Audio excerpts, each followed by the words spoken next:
ਸਤਿ ਸ਼੍ਰੀ ਅਕਾਲ। ਤੁਸੀਂ ਜੁੜੇ ਹੋਏ ਹੋ ਪੰਜਾਬੀ ਰੇਡੀਓ ਯੂਐਸਏ ਦੇ ਨਾਲ ਤੇ ਮੈਂ ਹਾਂ ਪ੍ਰਵੀਨ ਸ਼ਰਮਾ ਲੈ ਕੇ ਹਾਜ਼ਰ ਹਾਂ ਪ੍ਰੋਗਰਾਮ ਖਬਰ ਤੇ ਨਜ਼ਰ। ਖਬਰ ਤੇ ਨਜ਼ਰ ਪ੍ਰੋਗਰਾਮ ਦੇ ਵਿੱਚ ਅੱਗੇ ਵਧਣ ਤੋਂ ਪਹਿਲਾਂ ਧੰਨਵਾਦ ਕਰਦੇ ਚੱਲੀਏ ਸਪਾਂਸਰਸ ਦਾ ਜਿਹੜੇ ਜ਼ਰੀਆ ਬਣਦੇ ਨੇ ਇਹਨਾਂ ਪ੍ਰੋਗਰਾਮਾਂ ਨੂੰ ਤੁਹਾਡੇ ਤੱਕ ਪਹੁੰਚਾਉਣ ਦੇ ਲਈ। ਖਾਲਸਾ ਇੰਸ਼ੋਰੈਂਸ ਏਜੰਸੀ ਵਾਲੇ ਜਿਨ੍ਹਾਂ ਤੋਂ ਤੁਸੀਂ ਹਰ ਤਰੀਕੇ ਦੀ ਇੰਸ਼ੋਰੈਂਸ ਲੈ ਸਕਦੇ ਹੋ। ਇੰਸ਼ੋਰੈਂਸ ਬਾਰੇ ਪਤਾ ਕਰਨ ਦੇ ਲਈ ਇਹਨਾਂ ਦਾ ਨੰਬਰ ਹੈ 408-272-2500। ਇਹ ਪਿਛਲੇ 3 ਦਹਾਕਿਆਂ ਤੋਂ ਇੰਸ਼ੋਰੈਂਸ ਬਿਜ਼ਨਸ ਦੇ ਵਿੱਚ ਨੇ, ਸ਼ਾਨਦਾਰ ਸੇਵਾਵਾਂ ਦੇ ਰਹੇ ਨੇ ਤੇ ਅਮਰੀਕਾ ਭਰ ਦੇ ਵਿੱਚ ਇੰਸ਼ੋਰੈਂਸ ਕਰਦੇ ਨੇ। ਅੱਜ ਹੀ ਡਾਇਲ ਕਰੋ 408-272-2500। ਟਰਕੀਅਨ ਇਮੀਗ੍ਰੇਸ਼ਨ ਲਾਅ ਫਰਮ ਵਾਲੇ ਜੇ ਟਰਕੀਅਨ ਟੋਨੀ ਟਰਕੀਅਨ ਦੇ ਨਾਲ ਤੁਸੀਂ ਯੂਐਸ ਇਮੀਗ੍ਰੇਸ਼ਨ ਬਾਬਤ ਕੋਈ ਵੀ ਸਲਾਹ ਕਰਨੀ, ਕੋਈ ਵੀ ਸਵਾਲ ਪੁੱਛਣਾ ਤੇ ਇਹਨਾਂ ਦਾ ਨੰਬਰ ਹੈ 4159090503। ਗੁਰਦੀਪ ਸਿੰਘ ਬਿਰਦੀ ਕਲੋਵੇ, ਸਤਨਾਮ ਸਿੰਘ ਸ਼ੇਰਗਿੱਲ ਸਿਲਮਾ, ਵਿਸਲਾ ਫੈਮਿਲੀ, ਕਾਬਲ ਸਿੰਘ ਫ੍ਰੈਜ਼ਨੋ, ਮਨਦੀਪ ਸਿੰਘ, ਸੰਦੀਪ ਕੌਰ ਸੈਨ ਹੋਜ਼ੇ, ਗੁਰਪਾਲ ਸਿੰਘ ਸੈਕਰਾਮੈਂਟੋ ਅਤੇ ਸਰਬਜੀਤ ਸਿੰਘ ਸ਼ੋਕਰ ਟਰਲਕ ਤੋਂ। ਇਹਨਾਂ ਸਾਰੇ ਹੀ ਸਪਾਂਸਰਸ ਦਾ ਬਹੁਤ ਬਹੁਤ ਧੰਨਵਾਦ। ਤੇ ਜੇਕਰ ਤੁਸੀਂ ਵੀ ਪੰਜਾਬੀ ਰੇਡੀਓ ਯੂਐਸਏ ਦੇ ਇਹਨਾਂ ਪ੍ਰੋਗਰਾਮਾਂ ਨੂੰ ਸਪਾਂਸਰ ਕਰਨਾ ਚਾਹੁੰਦੇ ਹੋ ਤਾਂ ਸਟੂਡੀਓ ਦਾ ਨੰਬਰ ਹੈ 4082725500। ਪੰਜਾਬੀ ਰੇਡੀਓ ਯੂਐਸਏ ਦੇ ਪ੍ਰੋਗਰਾਮ ਖਬਰ ਤੇ ਨਜ਼ਰ ਨੂੰ ਤੁਸੀਂ ਇਸ ਵੇਲੇ ਸੁਣ ਰਹੇ ਹੋ AM FM ਸਟੇਸ਼ਨਸ ਦੇ ਨਾਲ ਨਾਲ ਰੇਡੀਓ ਸੈੱਟ ਤੇ, ਨੈਟ ਤੇ, mobile app, social media platforms, Facebook, YouTube ਤੇ ਸੁਣ ਰਹੇ ਹੋ, ਦੇਖ ਰਹੇ ਹੋ। ਸਾਰਿਆਂ ਦਾ ਹੀ ਪ੍ਰੋਗਰਾਮ ਖਬਰ ਤੇ ਨਜ਼ਰ ਦੇ ਵਿੱਚ ਸਵਾਗਤ ਹੈ। ਅੱਜ ਦਿਨ ਐਤਵਾਰ 19 ਨਵੰਬਰ 2023, 4 ਮਗਰ ਨਾਨਕ ਸ਼ਾਹੀ ਸੰਮਤ 555। ਖਬਰਾਂ ਦੀ ਸ਼ੁਰੂਆਤ ਕਰਾਂਗੇ ਪੰਜਾਬ ਦੀ ਕਿਸਾਨੀ ਦੇ ਨਾਲ ਜੁੜੀ ਅਹਿਮ ਖਬਰ ਤੋਂ। ਗੱਲ ਕਰਾਂਗੇ ਪਰਾਲੀ ਸਾੜਨ ਦੇ ਮਾਮਲੇ ਦੀ। ਪੰਜਾਬ ਦੇ ਕਿਸਾਨਾਂ ਨੂੰ ਝੋਨੇ ਦੀ ਪਰਾਲੀ ਅਤੇ ਫਸਲਾਂ ਦੀ ਰਹਿੰਦ ਖੂੰਹਦ ਨੂੰ ਖੇਤਾਂ ਦੇ ਵਿੱਚ ਨਾ ਸਾੜਨ ਦੇ ਲਈ ਪ੍ਰੇਰਿਤ ਕਰਨ ਦੇ ਮੰਤਵ ਦੇ ਨਾਲ ਪੰਜਾਬ ਵਿਧਾਨ ਸਭਾ ਵੱਲੋਂ ਉਹਨਾਂ ਕਿਸਾਨਾਂ ਨੂੰ ਸਨਮਾਨਿਤ ਕੀਤਾ ਜਾਣਾ ਜਿਨ੍ਹਾਂ ਨੇ ਵਡੇਰੇ ਜਨਤਕ ਹਿੱਤਾਂ ਅਤੇ ਵਾਤਾਵਰਣ ਦੀ ਸੁਚੱਜੀ ਸੁਰੱਖਿਆ ਦੇ ਵਿੱਚ ਇਸ ਭੈੜੀ ਪ੍ਰਥਾ ਤੋਂ ਬਚਣ ਦੇ ਲਈ ਪ੍ਰੇਰਿਆ। ਇਹ ਜਾਣਕਾਰੀ ਦਿੰਦਿਆਂ ਪੰਜਾਬ ਵਿਧਾਨ ਸਭਾ ਦੇ ਸਪੀਕਰ ਕੁਲਤਾਰ ਸਿੰਘ ਸੰਧਵਾਂ ਨੇ ਕਿਹਾ ਕਿ ਪਰਾਲੀ ਸਾੜਨ ਦੇ ਨਾਲ ਹੋਣ ਵਾਲੇ ਹਵਾ ਅਤੇ ਹੋਰ ਪ੍ਰਦੂਸ਼ਣ ਨੂੰ ਰੋਕਣ ਦੇ ਵਿੱਚ ਅਜਿਹੇ ਸੂਝਵਾਨ ਕਿਸਾਨਾਂ ਵੱਲੋਂ ਪਾਏ ਗਏ ਵਡਮੁੱਲੇ ਯੋਗਦਾਨ ਦੀ ਸੂਬਾ ਸਰਕਾਰ ਤਹਿ ਦਿਲੋਂ ਸ਼ਲਾਘਾ ਕਰਦੀ ਹੈ। ਉਹਨਾਂ ਕਿਹਾ ਕਿ ਮੁੱਖ ਮੰਤਰੀ ਭਗਵੰਤ ਮਾਨ ਦੀ ਅਗਵਾਈ ਵਾਲੀ ਸਰਕਾਰ ਨੇ ਸਾਰੇ ਜ਼ਿਲ੍ਹਿਆਂ ਦੇ ਵਿੱਚ ਇਹਨਾਂ ਕਿਸਾਨਾਂ ਨੂੰ ਸਨਮਾਨਿਤ ਕਰਨ ਦਾ ਫੈਸਲਾ ਕੀਤਾ ਹੈ। ਉਹਨਾਂ ਖੇਤੀਬਾੜੀ ਵਿਭਾਗ ਦੇ ਅਧਿਕਾਰੀਆਂ ਨੂੰ ਕਿਹਾ ਕਿ ਉਹ ਅਜਿਹੇ ਕਿਸਾਨਾਂ ਦੀ ਸੂਚੀ ਤਿਆਰ ਕਰਨ ਤਾਂ ਜੋ ਉਹਨਾਂ ਨੂੰ ਵਿਸ਼ੇਸ਼ ਸਨਮਾਨ ਦਿੱਤਾ ਜਾ ਸਕੇ। ਉਧਰ ਜੇਕਰ ਗੱਲ ਕਰੀਏ ਪਰਾਲੀ ਸਾੜਨ ਦੇ ਮਾਮਲਿਆਂ ਦੀ, ਪੰਜਾਬ ਪੁਲਿਸ ਨੇ 8 ਨਵੰਬਰ ਤੋਂ ਹੁਣ ਤੱਕ ਪਰਾਲੀ ਸਾੜਨ ਦੇ ਲਈ ਕਿਸਾਨਾਂ ਵਿਰੁੱਧ 932 FIR ਦਰਜ ਕੀਤੀਆਂ ਨੇ, ਜਦੋਂ ਕਿ ਇਸ ਦੇ ਨਾਲ ਸੰਬੰਧਿਤ 7405 ਮਾਮਲਿਆਂ ਦੇ ਵਿੱਚ 1,67 ਕਰੋੜ ਰੁਪਏ ਦਾ ਜੁਰਮਾਨਾ ਲਗਾਇਆ ਗਿਆ। ਇੱਕ ਸੀਨੀਅਰ ਅਧਿਕਾਰੀ ਨੇ ਇਹ ਗੱਲ ਦੱਸੀ ਹੈ। Special director general of police Arpit Shukla ਦੇ ਮੁਤਾਬਕ ਪਰਾਲੀ ਸਾੜਨ ਸੰਬੰਧੀ 340 ਕਿਸਾਨਾਂ ਦੇ ਮਾਲ ਰਿਕਾਰਡ ਦੇ ਵਿੱਚ ਉਲਟ ਐਂਟਰੀਆਂ ਕੀਤੀਆਂ ਗਈਆਂ ਨੇ। ਡੀਜੀਪੀ ਨੇ ਕਿਹਾ ਕਿ ਪੰਜਾਬ ਪੁਲਿਸ ਵੱਲੋਂ ਪਰਾਲੀ ਸਾੜਨ ਨੂੰ ਰੋਕਣ ਦੇ ਲਈ ਕੀਤੇ ਗਏ ਠੋਸ ਉਪਰਾਲਿਆਂ ਦੇ ਸਾਰਥਕ ਨਤੀਜੇ ਸਾਹਮਣੇ ਆਏ ਨੇ ਅਤੇ ਪਿਛਲੇ 2 ਦਿਨਾਂ ਦੇ ਦੌਰਾਨ ਪਰਾਲੀ ਸਾੜਨ ਦੇ ਮਾਮਲਿਆਂ ਦੇ ਵਿੱਚ ਕਾਫੀ ਕਮੀ ਆਈ ਹੈ। ਦੱਸਦੇ ਚੱਲੀਏ ਕਿ ਸੂਬੇ ਦੇ ਵਿੱਚ ਐਤਵਾਰ ਅਤੇ ਸ਼ਨੀਵਾਰ ਨੂੰ 740 ਅਤੇ 637 ਪਰਾਲੀ ਸਾੜਨ ਦੇ ਮਾਮਲੇ ਦਰਜ ਕੀਤੇ ਗਏ ਨੇ। ਅਕਤੂਬਰ ਅਤੇ ਨਵੰਬਰ ਦੇ ਮਹੀਨਿਆਂ ਦੇ ਦੌਰਾਨ ਰਾਸ਼ਟਰੀ ਰਾਜਧਾਨੀ ਦਿੱਲੀ ਦੇ ਵਿੱਚ ਹਵਾ ਪ੍ਰਦੂਸ਼ਣ ਦੇ ਪੱਧਰ ਦੇ ਵਿੱਚ ਖਤਰਨਾਕ ਵਾਧੇ ਪਿੱਛੇ ਪੰਜਾਬ ਅਤੇ ਹਰਿਆਣਾ ਦੇ ਵਿੱਚ ਪਰਾਲੀ ਸਾੜਨ ਨੂੰ ਇੱਕ ਵੱਡਾ ਕਾਰਨ ਮੰਨਿਆ ਜਾਂਦਾ ਹੈ। ਦੱਸਦੇ ਚੱਲੇ ਕਿ ਐਤਵਾਰ ਨੂੰ ਸਵੇਰੇ ਸ਼ਹਿਰ ਦਾ 에ਅਰ ਕੁਆਲਿਟੀ ਇੰਡੈਕਸ 290 ਸੀ। ਦਿੱਲੀ ਦੇ ਵਿੱਚ AQI ਸ਼ਨੀਵਾਰ ਨੂੰ 319, ਸ਼ੁੱਕਰਵਾਰ ਨੂੰ 405 ਅਤੇ ਵੀਰਵਾਰ ਨੂੰ ਬਿਲਕੁਲ ਮਾੜਾ 419 ਸੀ। ਇਸ ਦੇ ਨਾਲ ਹੀ ਹਰਿਆਣਾ ਅਤੇ ਪੰਜਾਬ ਦੇ ਕਈ ਹਿੱਸਿਆਂ ਦੇ ਵਿੱਚ ਹਵਾ ਗੁਣਵੱਤਾ ਸੂਚਕਾਂਕ ਬਹੁਤ ਮਾੜੀ ਅਤੇ ਮਾੜੀ ਸ਼੍ਰੇਣੀ ਦੇ ਵਿੱਚ ਰਿਹਾ। ਪੰਜਾਬ ਦੇ ਕਈ ਹਿੱਸਿਆਂ ਦੇ ਵਿੱਚ ਜੇਕਰ ਗੱਲ ਕਰੀਏ ਤਾਂ AQI ਰੂਪਨਗਰ ਦੇ ਵਿੱਚ 250, ਮੰਡੀ ਗੋਬਿੰਦਗੜ੍ਹ ਦੇ ਵਿੱਚ 239, ਲੁਧਿਆਣਾ ਦੇ ਵਿੱਚ 234, ਪਟਿਆਲਾ ਦੇ ਵਿੱਚ 223।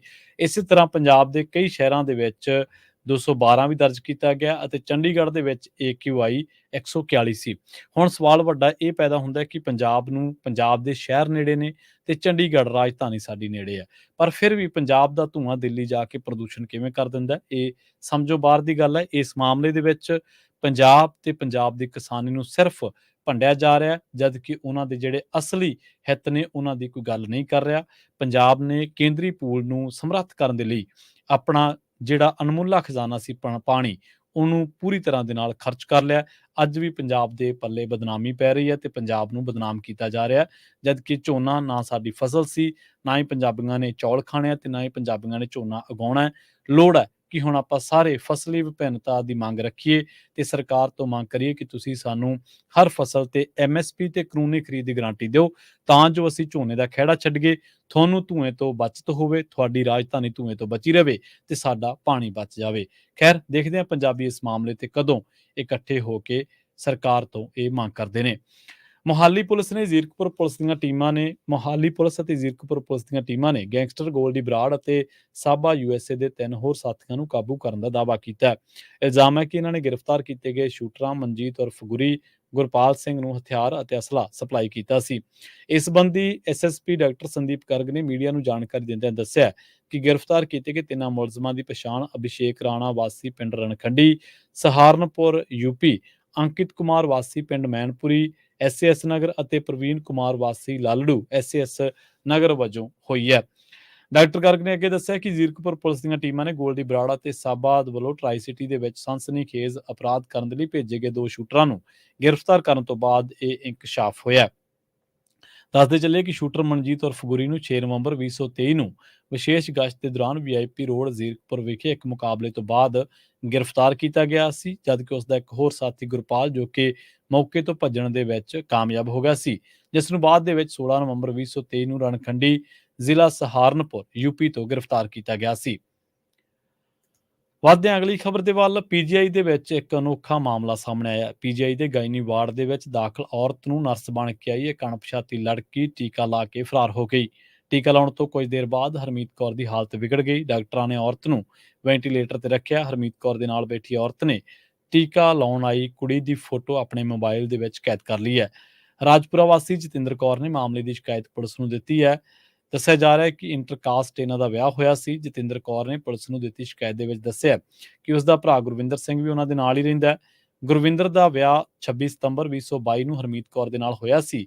ਇਹ ਵਿਆਹ ਇੰਟਰਕਾਸਟ ਮੈਰਿਜ ਸੀ।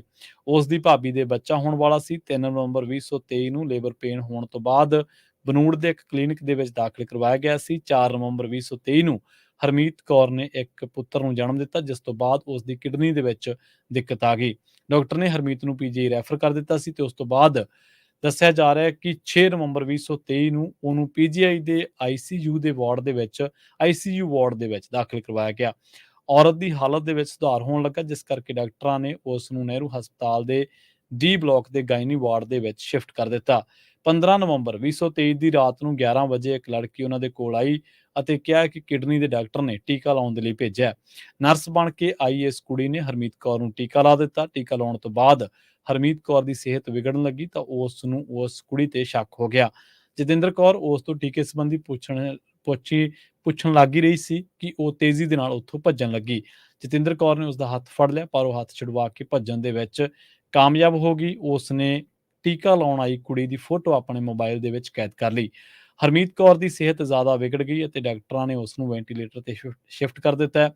ਜਤਿੰਦਰ ਕੌਰ ਨੇ ਮਾਮਲੇ ਦੀ ਸੂਚਨਾ ਪੁਲਿਸ ਨੂੰ ਦਿੱਤੀ ਹੈ। ਸੈਕਟਰ 11 ਥਾਣਾ ਪੁਲਿਸ ਨੇ ਅਣਪਛਾਤੀ ਔਰਤ ਦੇ ਖਿਲਾਫ ਇਸ ਘਟਨਾ ਸੰਬੰਧੀ ਮਾਮਲਾ ਦਰਜ ਕਰ ਲਿਆ। ਰੁਕ ਕਰਦੇ ਹਾਂ ਹਰਿਆਣੇ ਦਾ। ਪਾਣੀਪਤ ਦੇ ਰਹਿਣ ਵਾਲੇ 20 ਸਾਲਾ ਸਿੱਖ ਨੌਜਵਾਨ ਗੁਰਦੀਪ ਸਿੰਘ ਨੇ ਜੋ ਆਪਣੇ ਨਾਲ ਆਪ ਬੀਤੀ ਦੱਸੀ ਹੈ। ਉਹਨਾਂ ਕਿਹਾ ਕਿ ਮੈਂ ਕਦੇ ਸੁਪਨੇ ਦੇ ਵਿੱਚ ਵੀ ਨਹੀਂ ਸੋਚਿਆ ਸੀ ਕਿ ਮੈਨੂੰ ਕੋਈ ਮੇਰੇ ਹੀ ਦੇਸ਼ ਦੇ ਵਿੱਚ ਧਰਮ ਦੇ ਨਾਂ ਤੇ ਕੁੱਟੇਗਾ, ਮੇਰੀ ਪੱਗ, ਮੇਰੀ ਇੱਜ਼ਤ ਲਾ ਦੇਵੇਗਾ ਤੇ ਮੈਨੂੰ ਖਾਲਿਸਤਾਨੀ ਕਹਿ ਕੇ ਬੇਇੱਜ਼ਤ ਕਰੇਗਾ। ਇਹ ਗੱਲ ਪਾਣੀਪਤ ਦੇ ਰਹਿਣ ਵਾਲੇ 20 ਸਾਲਾ ਸਿੱਖ ਨੌਜਵਾਨ ਗੁਰਦੀਪ ਸਿੰਘ ਨੇ ਕਹੀ ਹੈ। ਬੀਤੇ ਹਫ਼ਤੇ ਗੁਰਦੀਪ ਸਿੰਘ ਕਥਿਤ ਨਫ਼ਰਤੀ ਹਿੰਸਾ ਦਾ ਸ਼ਿਕਾਰ ਹੋਇਆ ਅਤੇ ਕੁਝ ਨੌਜਵਾਨਾਂ ਵੱਲੋਂ ਉਸ ਨੂੰ ਹਿੰਦੁਸਤਾਨ ਜ਼ਿੰਦਾਬਾਦ ਅਤੇ ਖਾਲਿਸਤਾਨ ਮੁਰਦਾਬਾਦ ਦੇ ਨਾਅਰੇ ਲਾਉਣ ਦੇ ਲਈ ਕਿਹਾ ਗਿਆ ਸੀ। ਅਜਿਹਾ ਨਾ ਕਰਨ ਦੀ ਸੂਰਤ ਦੇ ਵਿੱਚ ਕੁਝ ਲੋਕਾਂ ਵੱਲੋਂ ਗੁਰਦੀਪ ਦੀ ਕੁੱਟਮਾਰ ਕੀਤੀ ਗਈ। ਸਿੱਖ ਪਰਿਵਾਰ ਦੇ ਨਾਲ ਸੰਬੰਧਿਤ ਗੁਰਦੀਪ ਪਾਣੀਪਤ ਦੇ ਹਿਸਾਰ ਬਾਜ਼ਾਰ ਦੀ ਇੱਕ ਕਲੋਨੀ ਦੇ ਵਿੱਚ ਰਹਿੰਦੇ ਨੇ। ਗੁਰਦੀਪ ਦੇ ਪਿਤਾ ਵੈਲਡਿੰਗ ਦਾ ਕੰਮ ਕਰਦੇ ਨੇ। ਗੁਰਦੀਪ ਨੇ ਇਸੇ ਸਾਲ 12ਵੀਂ ਕਲਾਸ ਪਾਸ ਕੀਤੀ ਹੈ ਤੇ ਅੱਜ ਕੱਲ੍ਹ ਉਹ ਆਈਲੈਟਸ ਦੀ ਤਿਆਰੀ ਕਰ ਰਿਹਾ। ਗੁਰਦੀਪ ਨੇ ਦੱਸਿਆ ਕਿ 10 ਨਵੰਬਰ ਦੀ ਗੱਲ ਹੈ, ਜਦੋਂ ਇੱਕ ਸ਼ਹਿਰ ਦੇ ਪੈਟਰੋਲ ਪੰਪ ਤੇ ਸਕੂਟਰ ਦੇ ਵਿੱਚ ਤੇਲ ਭਰਵਾਉਣ ਗਿਆ ਸੀ। ਨੇੜੇ ਹੀ ਸ਼ਰਾਬ ਦਾ ਠੇਕਾ ਸੀ।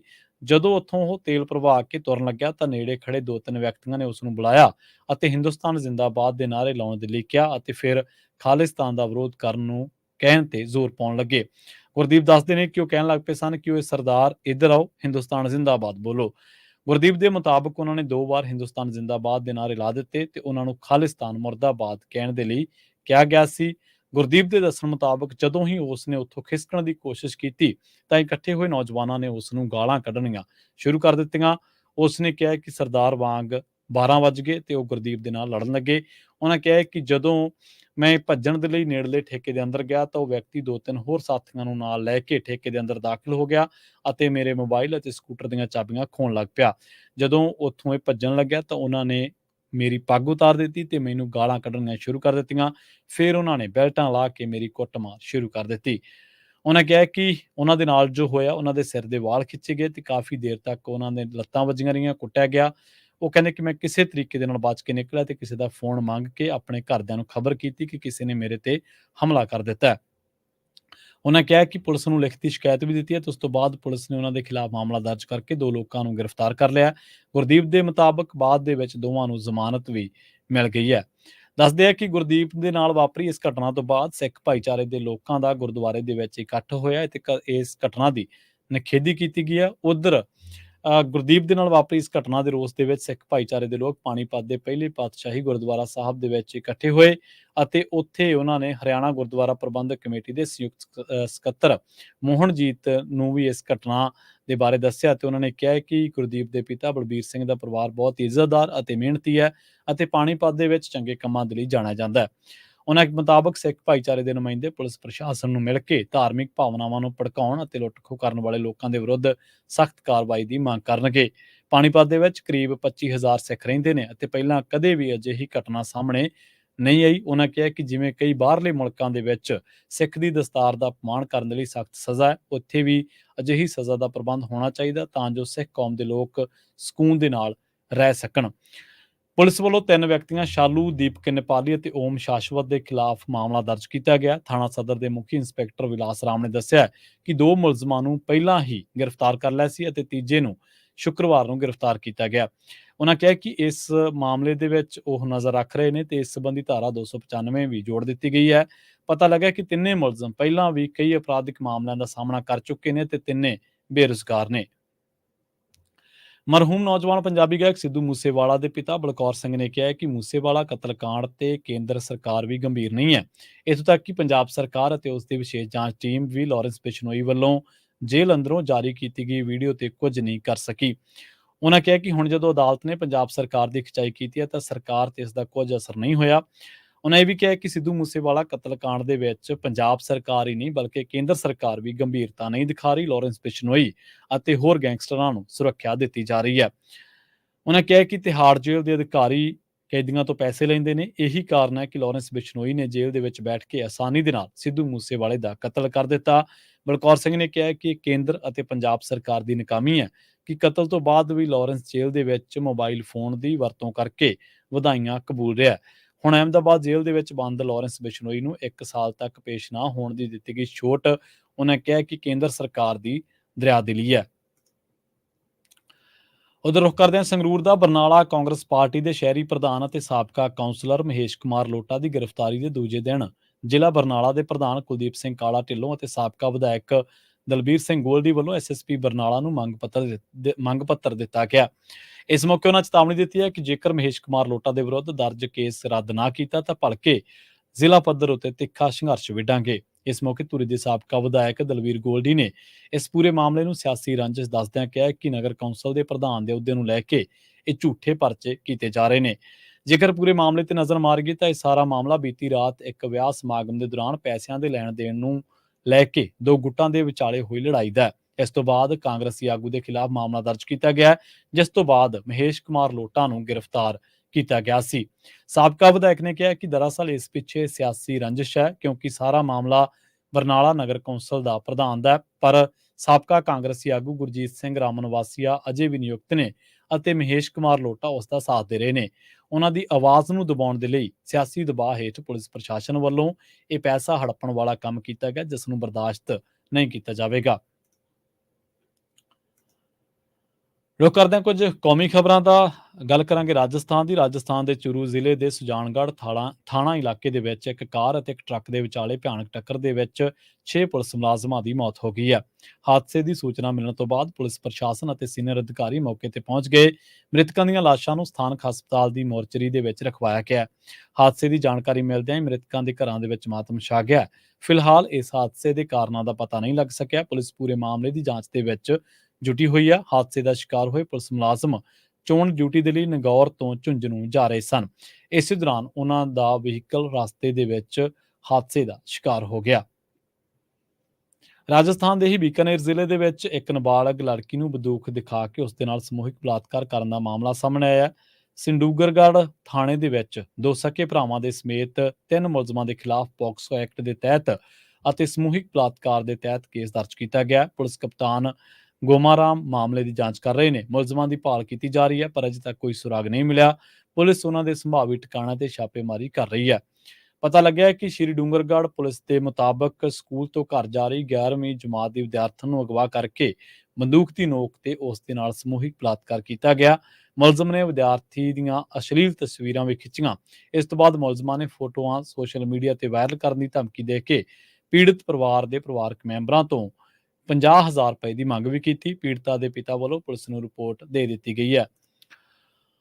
ਉਧਰ ਉੱਤਰ ਪ੍ਰਦੇਸ਼ ਦੇ ਮੁੱਖ ਮੰਤਰੀ ਯੋਗੀ ਆਦਿੱਤਿਆਨਾਥ ਨੇ ਲਖਨਊ ਦੇ ਆਲਮਬਾਗ ਦੇ ਵਿੱਚ ਖਾਲਸਾ ਚੌਂਕ ਦਾ ਉਦਘਾਟਨ ਕੀਤਾ। ਪਹਿਲਾਂ ਇਹ ਚੁਰਾਹਾ ਟੇਡੀ ਪੁਲੀਆ ਵਜੋਂ ਜਾਣਿਆ ਜਾਂਦਾ ਸੀ ਅਤੇ ਹੁਣ ਇਸ ਨੂੰ ਖਾਲਸਾ ਚੌਂਕ ਕਿਹਾ ਜਾਵੇਗਾ। ਮੁੱਖ ਮੰਤਰੀ ਨੇ ਇਸ ਮੌਕੇ ਗੁਰੂ ਗੋਬਿੰਦ ਸਿੰਘ ਜੀ ਦੇ ਜੋਤੀ ਜੋਤ ਸਮਾਉਣ ਦਿਵਸ ਸੰਬੰਧੀ ਕਰਵਾਏ ਗਏ ਸਮਾਗਮ ਨੂੰ ਵੀ ਸੰਬੋਧਨ ਕੀਤਾ। ਉਹਨਾਂ ਕਿਹਾ ਕਿ ਗੁਰੂ ਗੋਬਿੰਦ ਸਿੰਘ ਜੀ ਨੇ ਧਰਮ ਦੀ ਰਾਖੀ ਅਤੇ ਦੇਸ਼ ਨੂੰ ਵਿਦੇਸ਼ੀ ਹਮਲਾਵਰਾਂ ਤੋਂ ਬਚਾਉਣ ਦੇ ਲਈ 1699 ਦੇ ਵਿੱਚ ਖਾਲਸਾ ਪੰਥ ਸਿਰਜਿਆ ਸੀ ਅਤੇ ਖਾਲਸਾ ਪੰਥ ਨੇ ਦੇਸ਼ ਦੀ ਰਾਖੀ ਦੇ ਲਈ ਵੱਡੀਆਂ ਕੁਰਬਾਨੀਆਂ ਦਿੱਤੀਆਂ ਨੇ। ਇਸ ਦੇ ਨਾਲ ਹੀ ਪ੍ਰੋਗਰਾਮ ਖਬਰ ਤੇ ਨਜ਼ਰ ਨੂੰ ਆਪਾਂ ਇੱਥੇ ਹੀ ਸਮਾਪਤ ਕਰਾਂਗੇ। ਮੈਨੂੰ ਪ੍ਰਵੀਨ ਸ਼ਰਮਾ ਨੂੰ ਇੱਥੇ ਦਿਓ ਇਜਾਜ਼ਤ। ਜੁੜੇ ਰਹੋ ਪੰਜਾਬੀ ਰੇਡੀਓ USA ਦੇ ਨਾਲ ਤੇ ਆਖਿਰ ਦੇ ਵਿੱਚ ਇੱਕ ਵਾਰ ਫਿਰ ਤੋਂ ਤੁਹਾਨੂੰ ਸਭ ਨੂੰ ਪਿਆਰ ਸਤਿਕਾਰ ਸਹਿਤ ਸਤਿ ਸ਼੍ਰੀ ਅਕਾਲ।